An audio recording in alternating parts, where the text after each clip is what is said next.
Welcome to our weekly book study. It's good to see you all, familiar faces.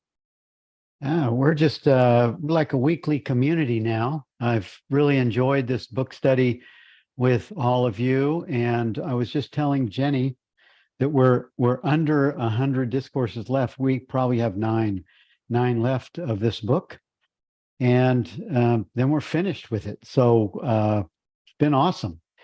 And thank you, Jenny, for being our co-host and a regular advisor in the chat board for things that we don't understand. You've been very helpful for all of us. And looking forward to whatever our next book is. If you would please send your recommendations to billfreeonline@gmail.com. We'll have another book for it'll probably be when I get back from India, about mid-February, as I just learned the other day that I'm going to India in January instead of, all in addition to February. I'm going to go in mid-January so we can do some filming with our film team before we go to the retreat, the intensive in Tiruvannamalai. So if you're involved, if you're coming with us, nothing's changed on the India trip. It's just I've added for myself and the camera crew to go first so that it doesn't interfere with the intensive. And we get some really good interviews in Rishikesh and Tiruvannamalai, and maybe Bangalore. So we're on Discourse 3. Is it 350? 351. 351. Yes. Right. Yes. Yeah. And shall we get started? Yes. Let's see. So 351, how is contact with the Guru made possible? And he says, when you take a deep thought or feeling, there's a phenomenal reaction expressing itself simultaneously in the form of attracting other cosmic forces of a like nature to reinforce your own mind. And he says it's the very same phenomenon which enables one who is thirsting for absolute truth with all earnestness and sincerity to meet the Guru, who is but the embodiment of the absolute truth in the world. My understanding of what he's saying here is that although minds appear to be separate, in other words, generally speaking, I don't know what any of you are thinking. It's not a complete separation. Minds are interconnected in the same way that our bodies, although they appear separate from the universe, are actually intimately interconnected with the rest of the universe. And minds being interconnected is very much in keeping with Jung's ideas of collective unconscious archetypes and so on. And we can also see that in the way fashions come and go and ideologies come and go. Nationalism's big ideology spreading throughout the world at the moment. So there are huge movements in what I would call the mental realm, and I think that's really what he's referring to. But he's putting the positive side of that it's that enables you to somehow sort of miraculously meet your teacher. And certainly for me, it seemed miraculous. Each teacher that I met, it seemed to be something out of the blue, miraculous. Yeah. This also gives some implications, Jenny, that energetically, or as he puts it, in the phenomenal or the reaction, and he uses the cosmos, the energy of the cosmos. He doesn't use the word energy, but it seems to imply that, of course, in this discourse that like attracts likeness, like attracts alike. So what you're focused in on is attracted to you. So Yes. it almost kind of uh, implies that the laws of attraction are true. They're not truth, but they happen. Yes, that it's a pattern that seems to happen. We don't really know how it happens, the mechanism for it happening, but it just seems to be the case. Right. So would that also imply that that when you have when you're reading, watching, engaging in energy that is negative, that would be something that you would also be attracting? Well, I think it depends how you take it. I mean, there's an awful lot that's negative that's happening in the world at the moment, and we can watch the news and we can take sides. We can take a negative view within ourselves, and I think that will attract more negativity. But I think if we take a higher view of it and say, look, this is what's going on in the world. Ultimately, from the point of view of the absolute, everything is fine. Everything is unfolding as it should. But if we take very strong negative positions, then I think that can attract more negativity. Yeah. And also it would it seems like if you're looking at it through the lens of non-dual, you're really supporting a more positive energy. Yes, and I mean we can see this. I mean, I notice this. One or two people sometimes in the village who are having problems, they'll come up and they'll have a cup of tea and they'll go away saying, I always love this house. I always feel so much better when I sit in this house. Right. And it's it is a kind of energy. There was a great Sufi teacher, Irina Tweedy, who said, "I want to infect you with my happiness." That's a good one. Mm. Well, you infect us here, Jenny, and we're grateful for it. And you want to move to 352? Yes. Is there any relation between the body and the I principle? Yes. So he's using the example of a figure carved in rock, which is actually part of. It's described in Atmananda. There's a lovely part of a chapter of Atmananda on that, and the serpent and the rope. The serpent, the rope being mistaken for a serpent, and he says, but when you see it as it really is, when you see its ultimate substance, then the object, the figure or the serpent, then vanishes, and there's just the rock or the rope.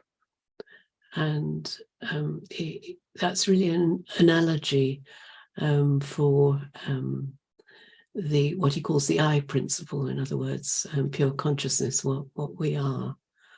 and from the perspective of the I principle, the body doesn't exist as such.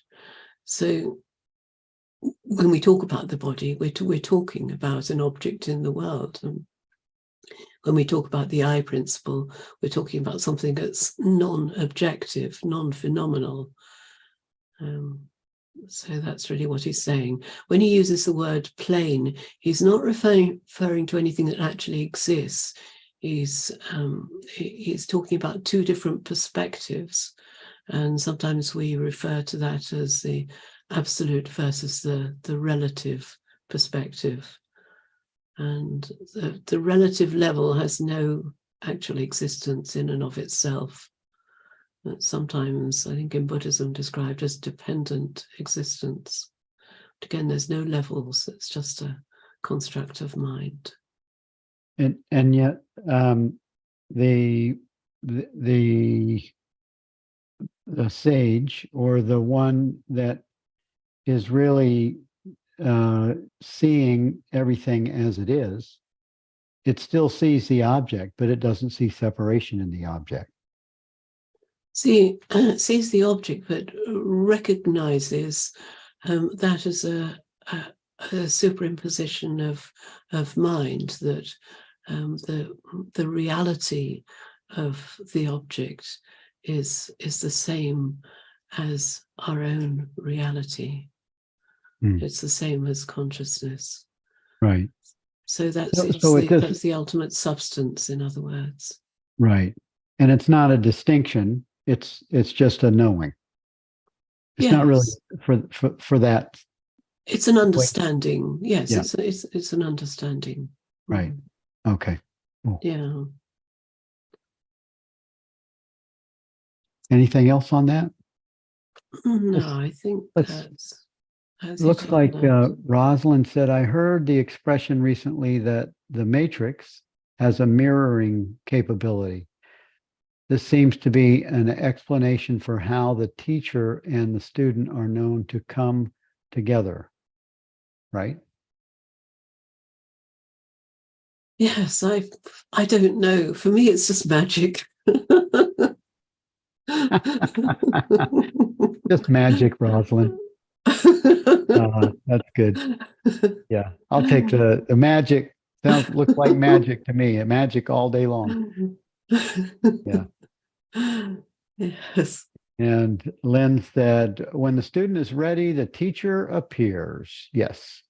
Yes. But the teachers, but teachers don't always appear for everyone, do they? Even if the student may be ready. Any thoughts on that? My experience is that the teacher did appear when I was ready.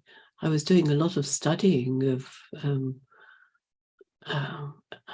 Ouspensky's system and Advaita Vedanta before that, but there was a point at which suddenly I became utterly devoted to it, and then my first teacher, what's sometimes called an Upa Guru, it's a guru that can't take you all the way, but can take you on your next step. And Upa Gurus are very important. And my first one did appear, and then subsequent ones after that. So, I think it's a question of that kind of devotion to truth, and there's a kind of determination about it, a kind of single-mindedness. I guess that's, in each case, that was what was kind of predominant for me, which seemed to result in the appearance of the teacher. Well, and also, if you look deeper into that statement, when the student is ready, the teaching is ready. So it could be that that's not a person, but it's just a teaching experience that you're ready to undergo. And it may not always be something that you enjoy. It may just be the teaching there that will take you to the next to your next step. Yes, I think ultimately it does need to be a living teacher rather than a teaching, because I think, well, there's a different kind of transmission which doesn't occur with books or videos, but certainly there's a lot that can be gained from books before that stage. Mm. Mm-hmm. Mm. What is lakshana? Lakshana? Yes, this is really simple actually. Lakshana just means a pointer. In other words, we look at where the words are pointing, not at their literal meaning. And so he gives an example of an aphorism, that is this. And I've not come across that, but the one that I have come across is it's a very well-known Mahavakya, Tattvamasi, thou art that. And actually the same kind of analysis that he does in this discourse applies to that Mahavakya. So if you take time and space away from thou, the individual self, and you take time and space away from that, the universe, the totality, then you arrive at the understanding I am everything, or Atman equals Brahman. So what we're really doing, the way Lakshana is used, is in his example, is that we're removing the parts that have no ultimate reality, and that's time and space, to arrive at the essential reality of myself and of the universe. And then we see that when we remove the non-essential or the changing parts, we see that the two realities are the same. Tyaga means giving up, and bhaga means contradictory parts. So that's really what he's doing there. It's very similar to neti neti.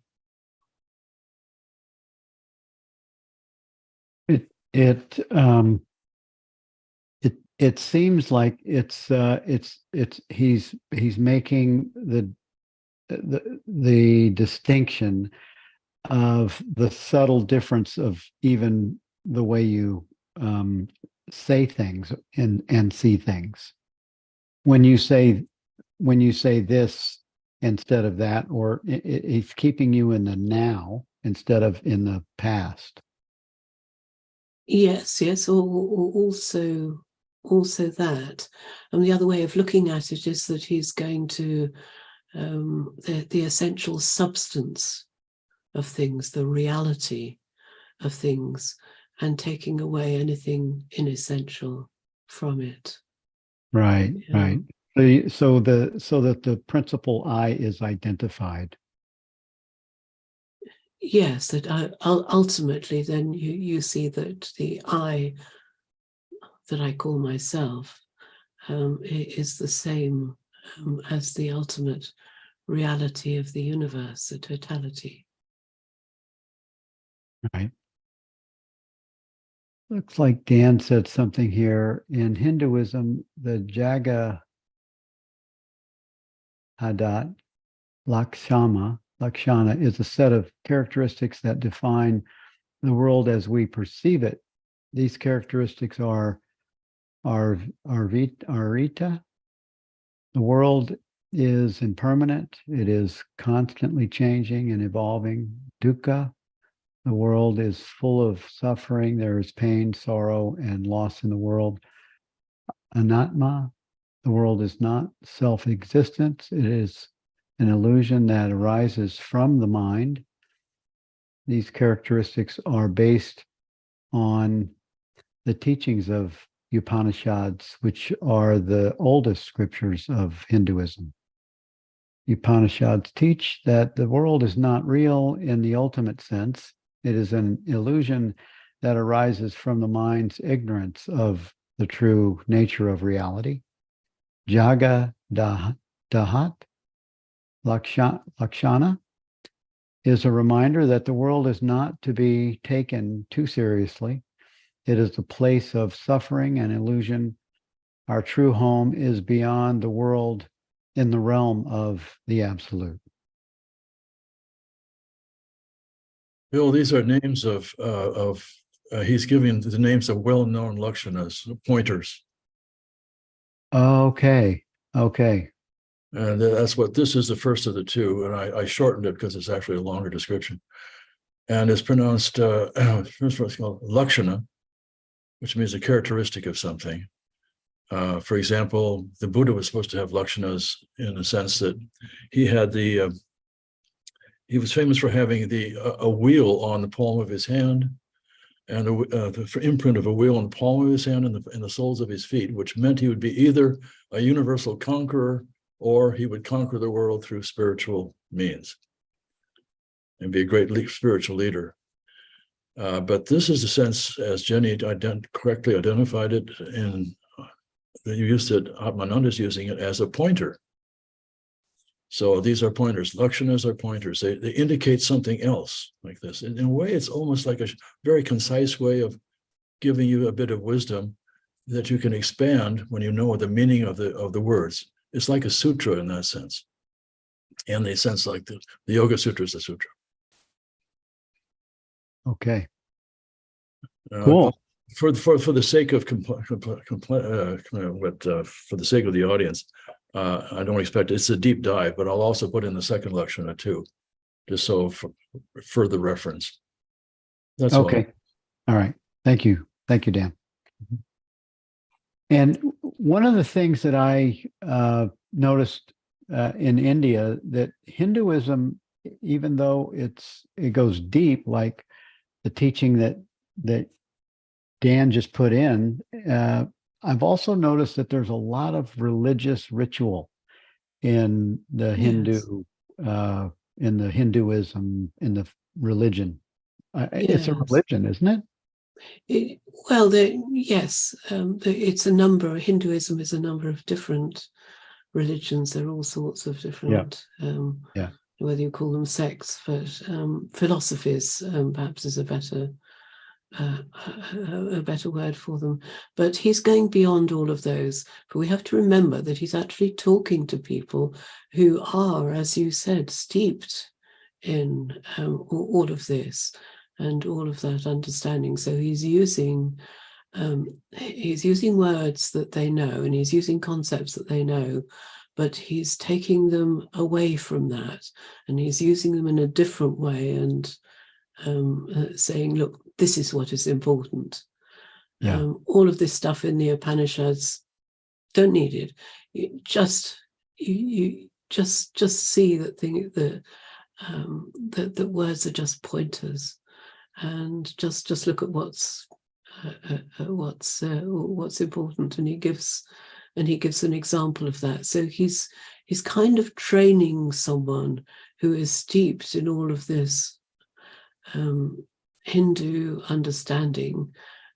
He's giving them a simple way forward where they don't have to throw everything overboard, but they just need to focus on what's important.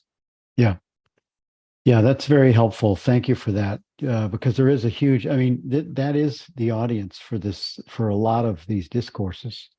Yes, it is. And then 354, what is the process and the limit of translation? Well, I love this one. He says, an idea is first conceived and then expressed in the same language. The structure has to be demolished and reduced to the languageless idea before it is recast in any other language.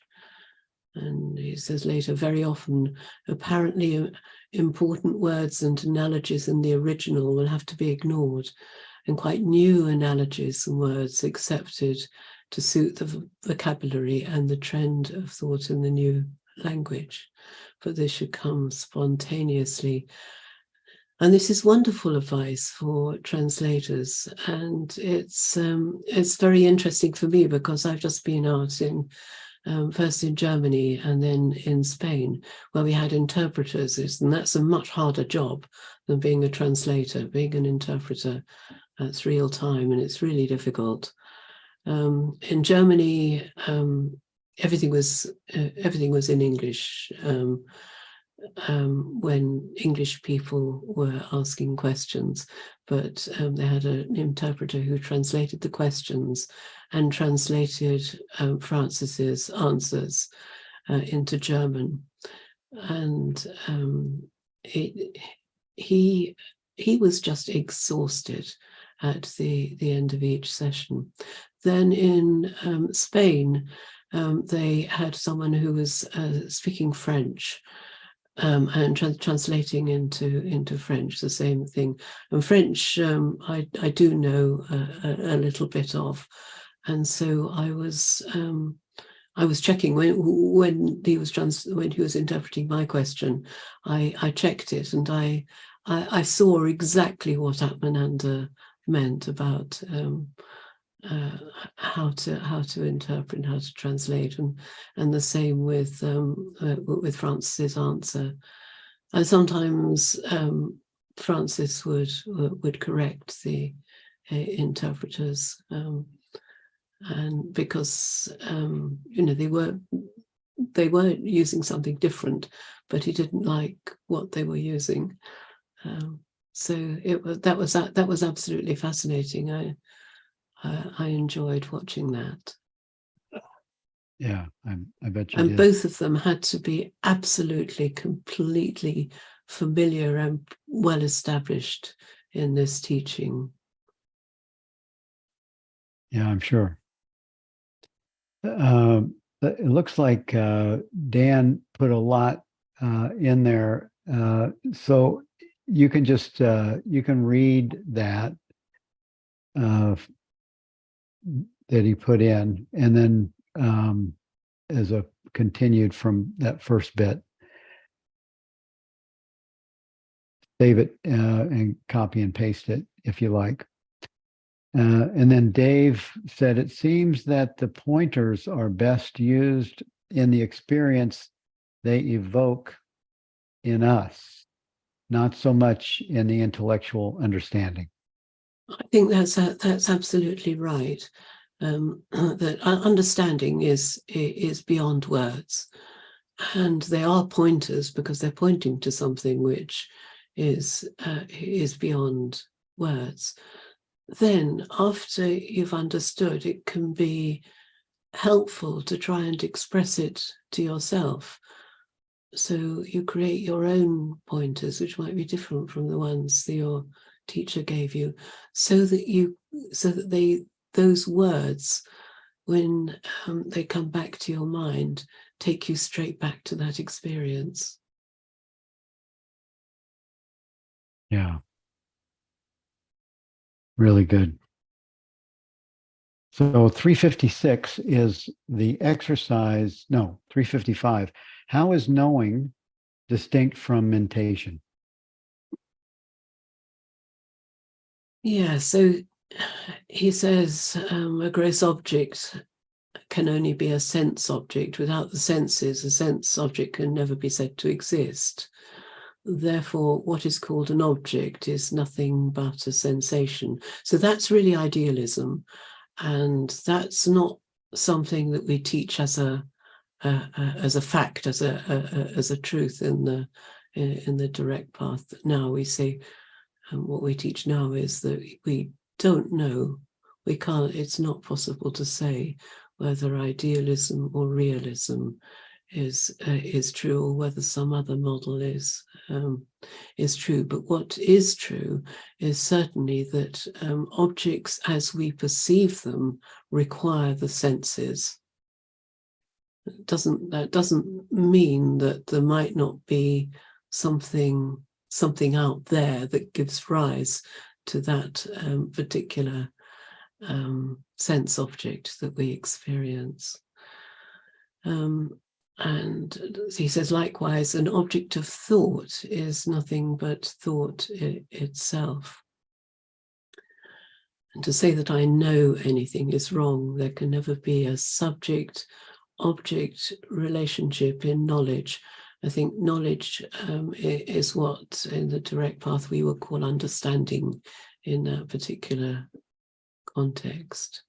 So knowing and understanding, yes, are different, or are they the same? Well, no, knowledge can be used in two ways. The word knowledge can mean I know Pythagoras' theorem, for example. That's knowing an object, and that's a perfectly valid use of the word knowing. So that's why we say understanding, which is something which is beyond words, beyond mind. Understanding is something at a noumenal level rather than a phenomenal level. And a luminal level, remind me on that. This is the felt sense level. It's the non-objective, non-phenomenal level. Anything that's any experience which is not phenomenal is a noumenal experience. So the experience of pure consciousness is noumenal. The experience of happiness, real happiness, is noumenal. Experience of freedom, of love, beauty. So it's a non-physical, it's a formless.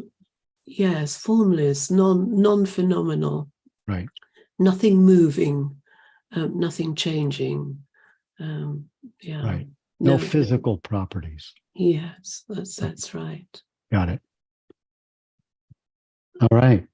And he says an ignorant man does not draw any distinction between knowing on the one hand and perceiving, thinking and feeling on the other. So in that, what he's saying there is that in ignorance, the ignorant person knows only phenomena. They don't recognize the noumenal. And so he superimposes an object on knowledge also. In other words, if you say, I know I am consciousness, then you're turning, in ignorance, you're turning consciousness into an object. And, yeah. Yeah. That would be, yeah. Yeah, but objective knowledge is perfectly okay. I know that insects have 6 legs, so I know that 16 is an even number. That's perfectly reasonable and sensible knowledge. It's just that we use the word knowledge for both things. Right. We use it both as that kind of knowledge and also understanding, which is beyond right. mind. Good. The exercise, 356, the exercise of putting the mind in blank state. This is very interesting. Yes, I think we have to be careful with this, because this is one of those discourses that's not really about our path, but actually it does highlight something that's really very important. So he says a yogic yogic, so not our path, not his path either, once attempted a particular yogic exercise, which he was not authorized to do by his guru, and got into trouble. His guru had already passed away, and so he came to Shri Atmananda for help. Of course, of explaining the position to him, the above question was incidentally taken up and discussed as an example. So a blank state is caused by trying to make the mind quiet, and it's a bad idea because it's still a subtle object. So it prevents us reaching pure consciousness. And it's actually very common in people who've followed progressive paths, which involve trying to manipulate or control thoughts or stop thoughts, which I did, Dostoevsky and also the Shankaracharya's teaching on mantra meditation. And the Shankaracharya talked a lot about not getting into a blank state. But it's tricky, and you can get stuck for decades in practicing this and thinking you're reaching the true self, and you're not. I don't know why he says it's dangerous. It sort of implies almost physically or psychologically dangerous. I think it sort of sounds like he's saying it could produce psychological instability, that somehow you pick up all the aggression and despair that's around in the world today, because that floods in when there are no other thoughts. But I've had experience of the blank state, but I've never had any experience of it being dangerous. But I never actually stayed in it too long. And I think the yogic practitioners probably do try to stay in it for a very, very long time. But the important thing on our path is that we don't try to control our thoughts in any way whatsoever. We don't try just to have good thoughts, which is what he's saying, which is the protection that should have been given to this particular student by his previous teacher. Because if we just try to have good thoughts, then that in itself is going to result in thoughts and feelings being repressed, and then they emerge in all sorts of unfortunate ways. And it's what Jung called the shadow, and the shadow is a particular problem on the spiritual path. We see that quite a lot. So to avoid that, we allow all thoughts, we welcome all thoughts. But if they're thoughts that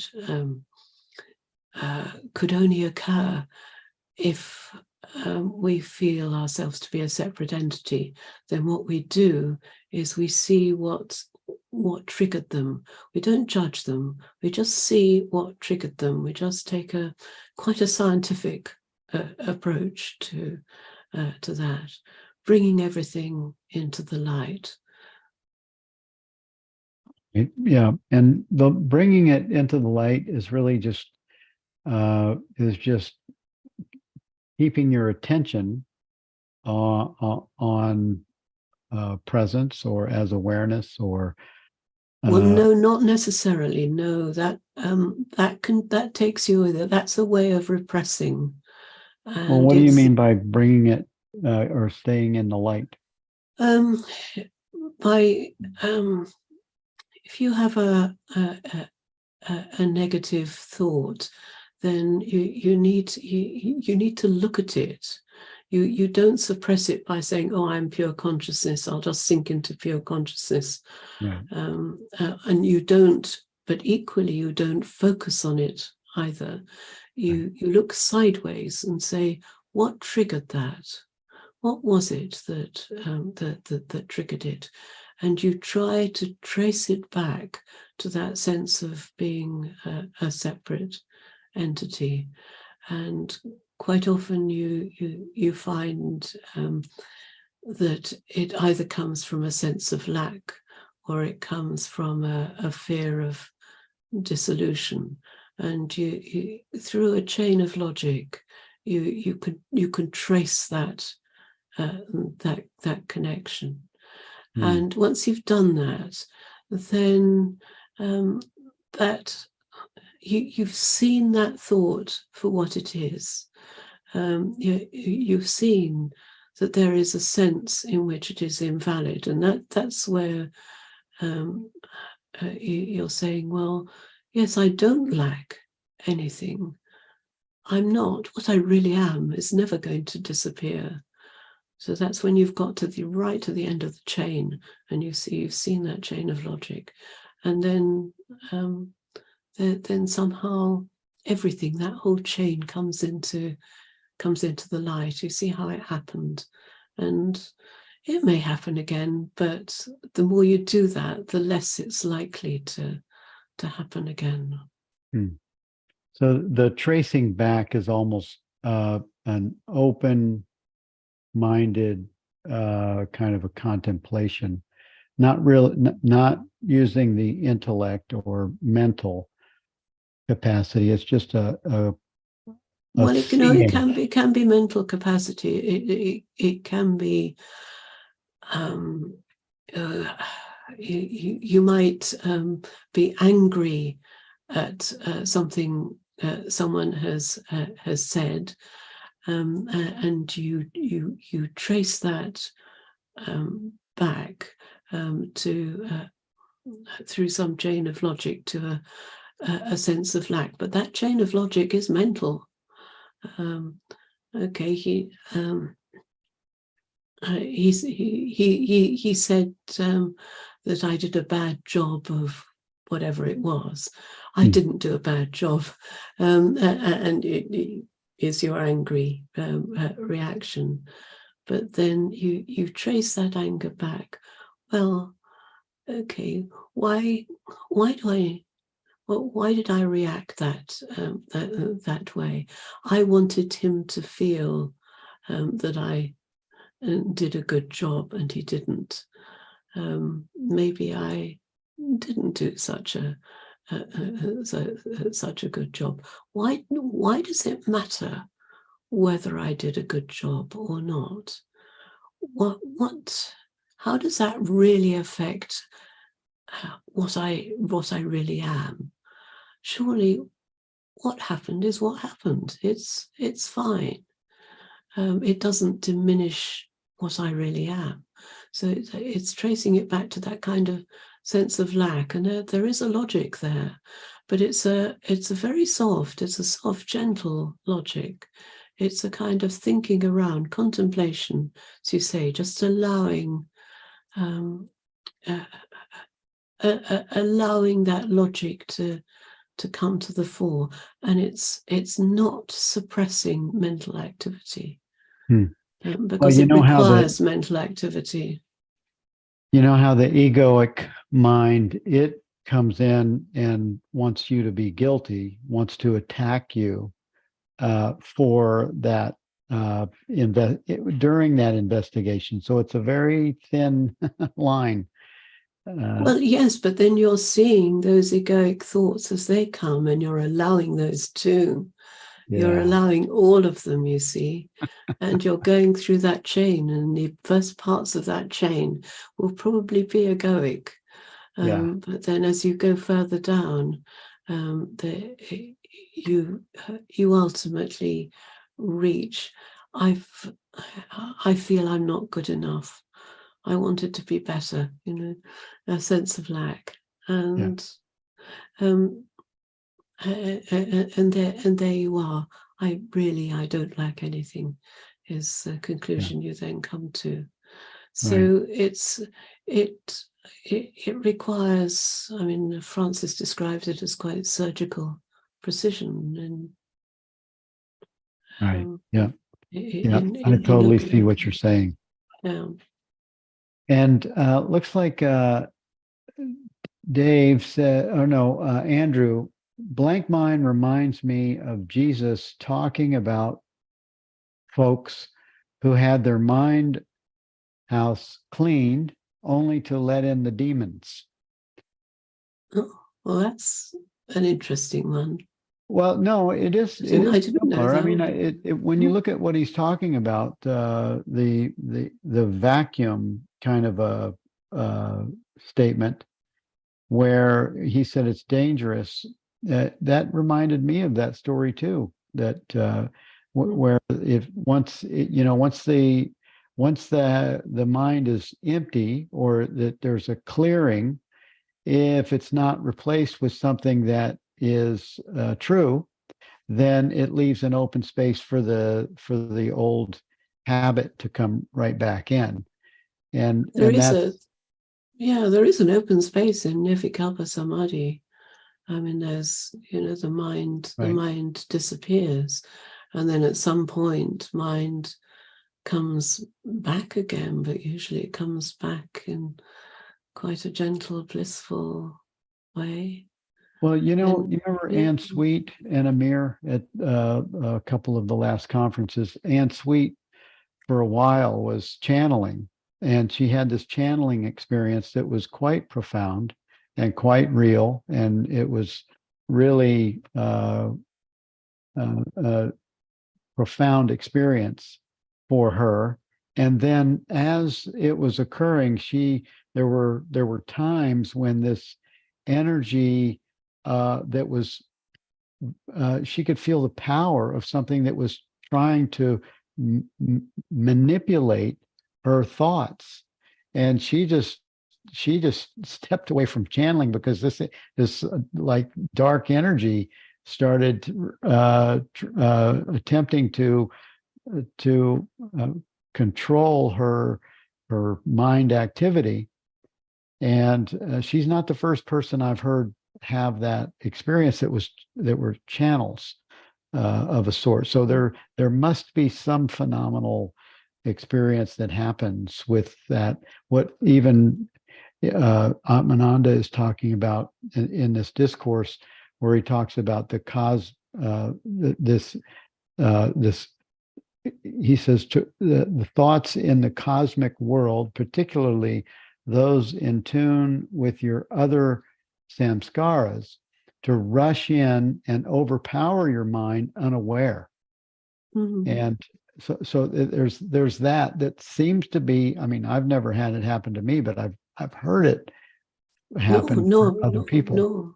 Nor me. I mean, I certainly had the problem of getting into blank states until I was taught how to avoid that and reach Nirvikalpa Samadhi.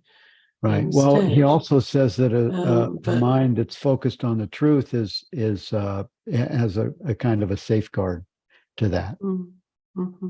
So it could be that you just have that built in, and it seems that the ones that I heard about, it seems like it was like there was a weakness there that was available for something to rush into. So this made kind of sense to me just from stories that I've heard. Right. Yeah. That's why it's not, I mean, channeling. So we need to avoid it, in other words. Avoid channeling if you can help it. Yes. Because Rick Archer at Buddha at the Gas Pump has had people come on his show that have talked about similar situations. So it seemed to line up with other situations I've heard from other people, and that is probably what that demon stuff is that Jesus, that they were talking about in the Bible. Well, it certainly sounds very similar. Yes. Yeah. Allow becoming to subside in being. That sounds really good, Holger. Some definitions, number 357. Language. Yes. Go ahead. Yes, these are nice. Yes. Language is the art of concealing thought. Thought is the art of concealing truth. Transcending or giving up language and thought, together with their samskaras, you reach the truth direct. I don't think he means giving up language and thought altogether. He's really talking about reaching consciousness without objects, Nirvikalpa Samadhi, and that's very helpful to give you a direct experience of pure consciousness. But once you've experienced that, then you are able to see everything as consciousness. Consciousness is the substance of everything, and that's Sahaja Samadhi. Everything is consciousness. Objects become just conceptualizations of our sensory experience. So you don't need to make Nirvikalpa Samadhi a practice, but you can use it as an experiment, as whenever you feel like it, and until Sahaja Samadhi becomes your default state, your natural state. And the characteristics of the Sahaja Samadhi state?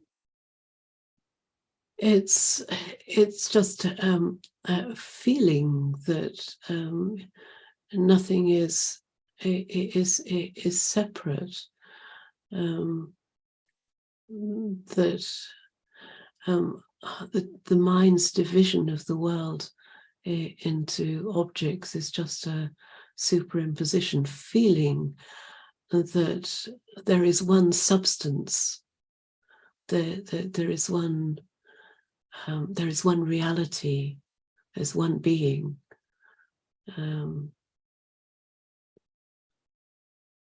Yeah. And you can feel that and know that in the midst of chaos. Doing anything you want to do, yes, like writing emails or cooking dinner or going for a walk or whatever you do. So typically what happens is that people experience Nirvikalpa Samadhi a few times, and then they're in Sahaja Samadhi for a little bit afterwards, and then that kind of goes, and then they'll find themselves taken back, often just in a brief moment between thoughts, to Nirvikalpa Samadhi, and then as Sahaja comes back again, and so on. And so you get a toing and froing for quite a while for most people, I think. Certainly was for me. But after a while it settles down, and yeah, there's not very much that will take you away from that sort of feeling, understanding. Even personal life experience upsetting, you still stay in that samadhi, that sahaja state. Yeah, more and more that happens. I don't think we can ever say that there couldn't be some personal experience which would take us out of it, but it becomes less and less common, frequent. Mm-hmm. Yeah. Right. Good. That's good to interview you a little bit. I mean, I tend to have lovely experiences, so you're just lucky. Yeah, right. Well, it's transmitted through the conversations that we have here too. Thank you. The next one is 358, how to keep my center during activity. That's kind of like almost what I was saying. Yes, it is. So, but he's got quite an interesting analysis here. So he talks about the different spheres of an ordinary man's activities, experience are: 1, doing; 2, perceiving; 3, thinking; 4, feeling; and last of all, 5, knowing. So doing is experienced as bodily sensations. Perceiving is experienced as sense perceptions. And thinking is experienced by mind. Feeling by a combination of bodily sensations and mind. So all of those are kind of instruments of experience, but what you essentially are not those instruments of experience, but the ever-present background on which the experience appears. So he says doing, perceiving, thinking, and feeling, and he points to media or instruments. That's what they are. And the pure I principle he says is the background. So that's Yeah. really what he's saying. Know that you are the knower, always at your center, be at peace. What more is needed? Right. Yeah, and that's the new. That really is the goal, so to speak, of the awakening, or the understanding, the experience is to to find yourself in that I principle as Yes, a default. you discover that I principle, and then you recognize that that never goes away. We Yeah. are not our minds. We're not our bodies. Our minds and our bodies can disappear. Our bodies seem to disappear in sleep, get a different body. Our minds disappear in deep sleep. But there's something that's the real I principle that doesn't disappear. It's the ever-present background, as he describes, and it's just about understanding and knowing deeply that's what you are. That is the center, the essence of myself. Yeah. Yeah, that is the goal. It's the most asked question in all of the sessions that I've been in, is how to keep my center. How to stop. You know what I mean? The first answer is to stop trying. Right. It's trying that will take you away, because yes, only a separate entity can try. It's seeing and understanding. You are always that. You could never be anything else. Yeah. Yeah, that's the glow of understanding. Yes. And knowing that is contagious. Yeah. Yes. Okay, let's see. Holger, yeah, I know it's not a goal, but our true nature. I just use that as a word. It is a goal in the beginning on the for the seeking Yes. mechanism. But you're right. It's just our true nature that's leaking out. 359. The illusion of the snake in the rope and its application in Vedanta. I think probably everyone knows this this analogy of mistaking the rope for a snake.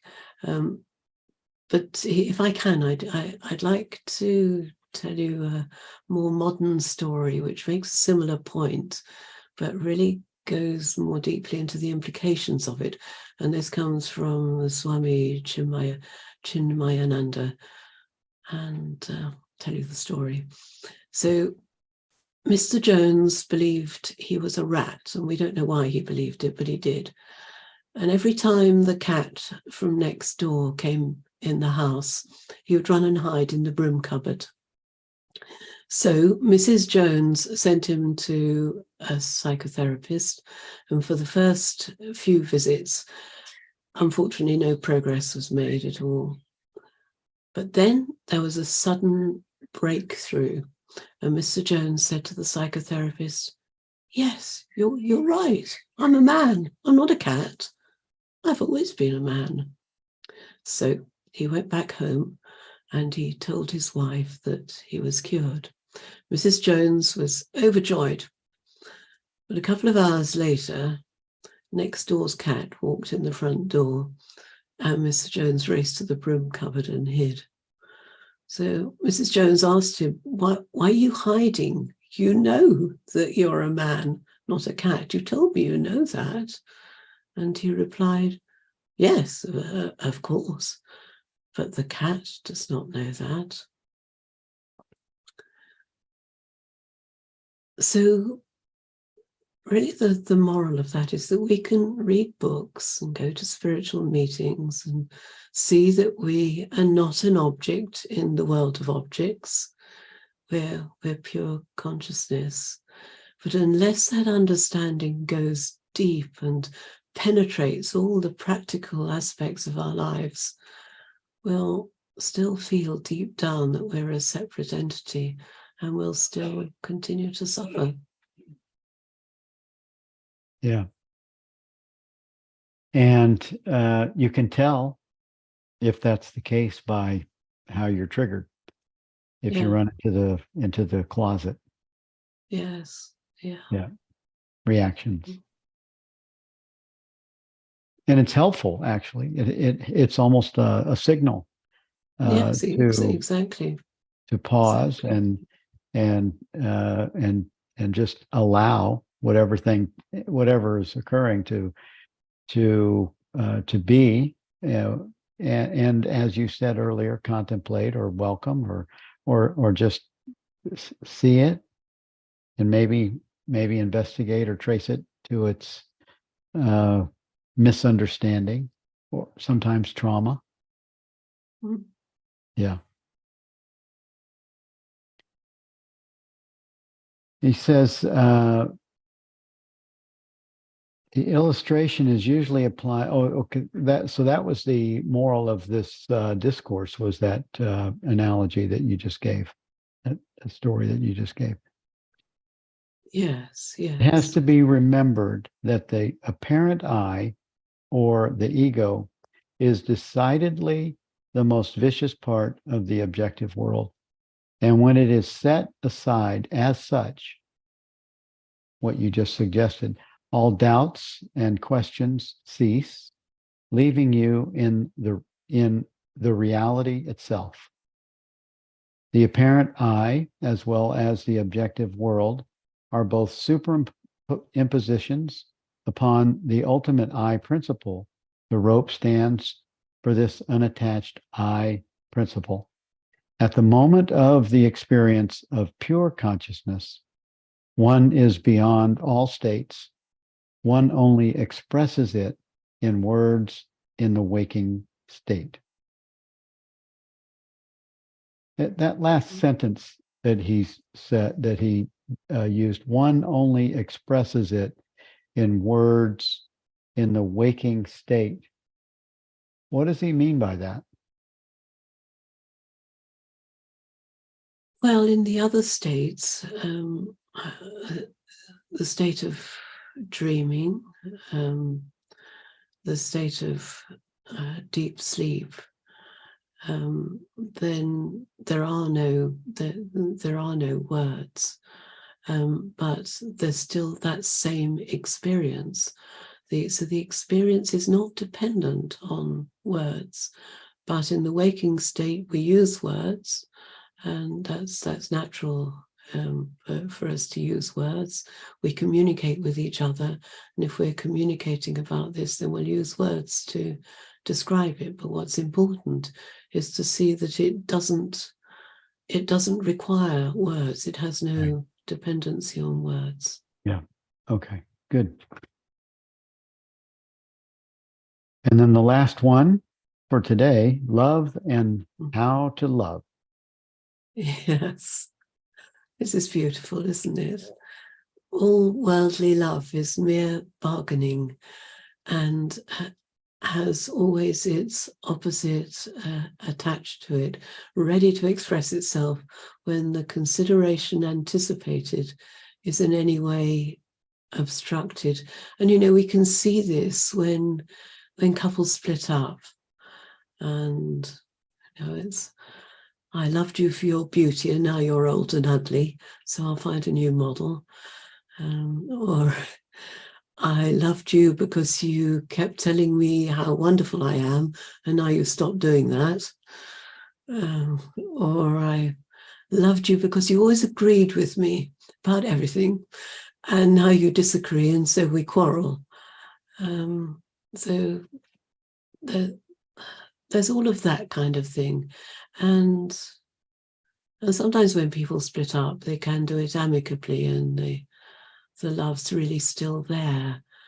But quite often it turns to hatred and people want revenge.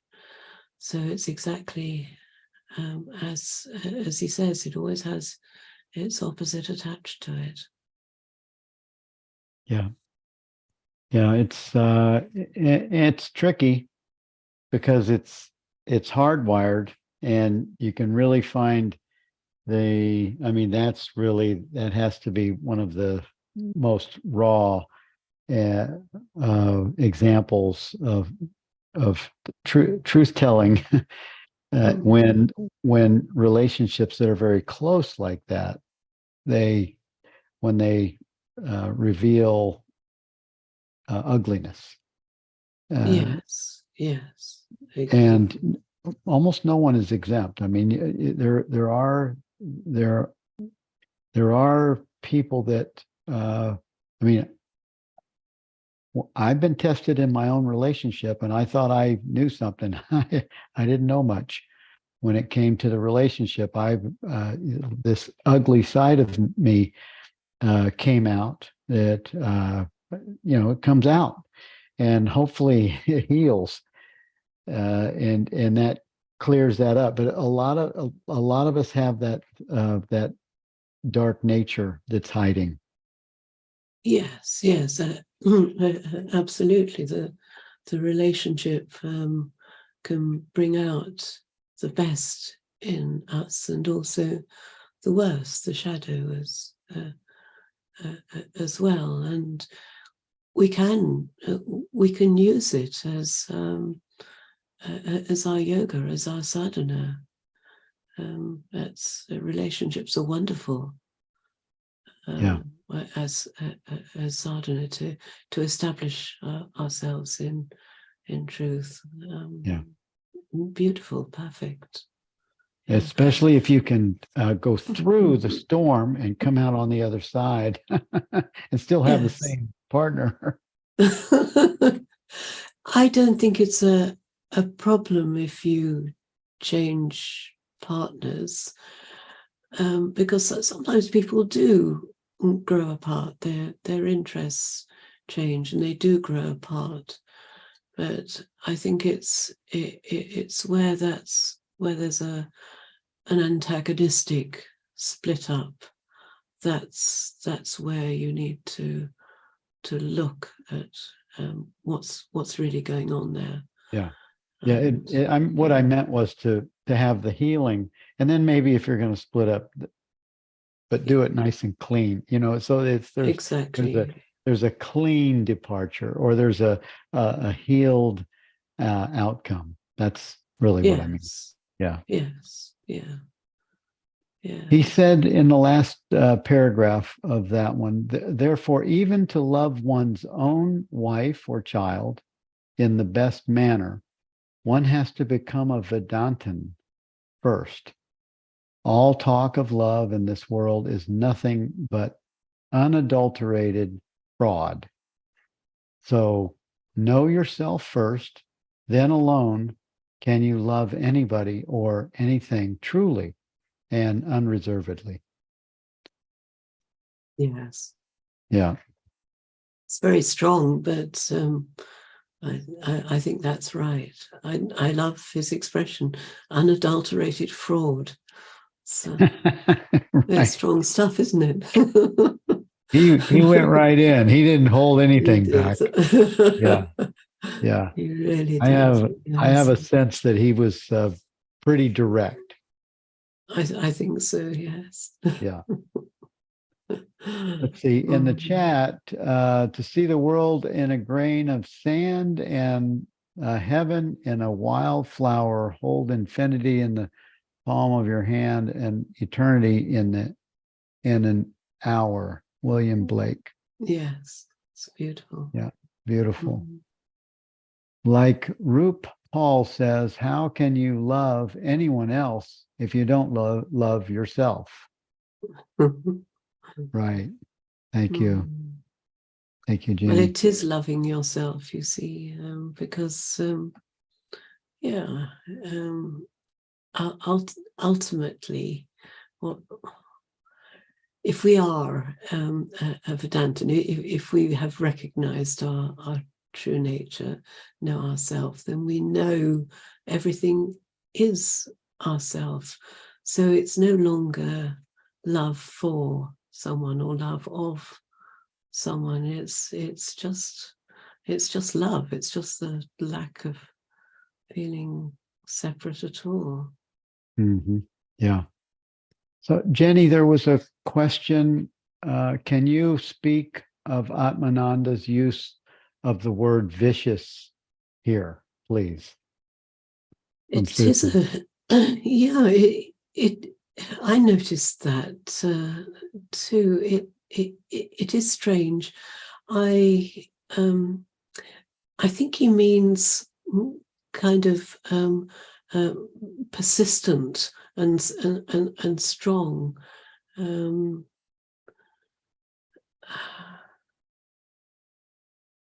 That's the only interpretation. I can't. Vicious almost implies something kind of personal, doesn't it? You talk about a person being vicious. We talk about I suppose you can talk about a snake being vicious if it's inclined to bite. But yes, it has a kind of personal context, but I don't think he means that there. I think he means something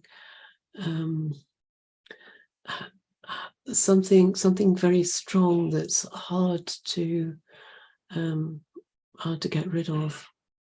You know, like a vicious dog biting you, it's hard to shake it off. Okay, good. Jenny Sheehan, come on down.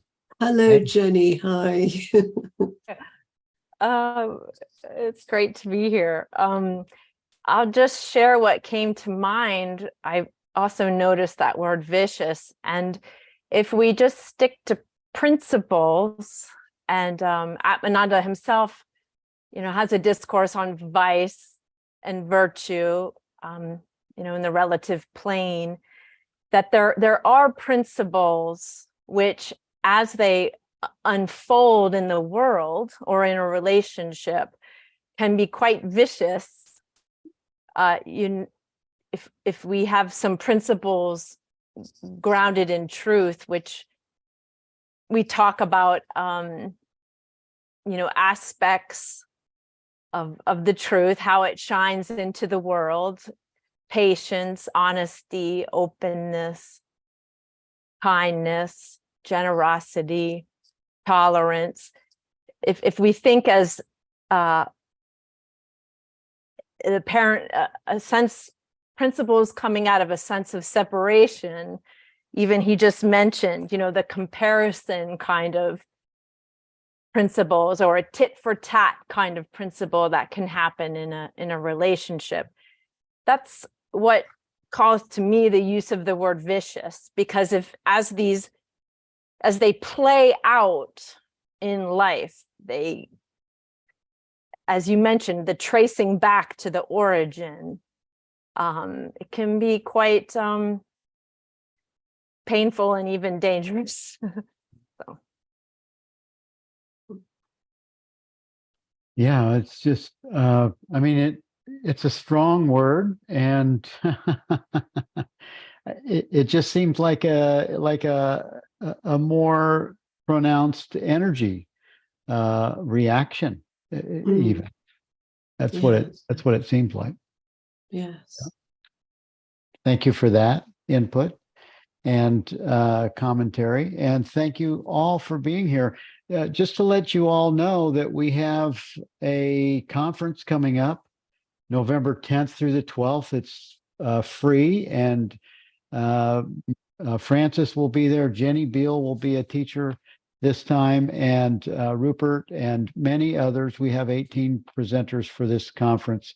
There's a link in the chat for you to capture on your browser, and you can register and join us for that weekend in different parts of it. It's Friday, Saturday and Sunday, the 10th, 11th, and 12th of November coming up. And you're welcome to join us. We'd love to have you be part of that. And I think that's it for the day. We've reached our 75-minute mark, and thank you all for being here. We'll see you next week. Susan Telford will be our co-host, and I look forward to sharing with you as well. We'll see you then. Thank you Thank all. you all. Thank you, Jenny. Bye-bye.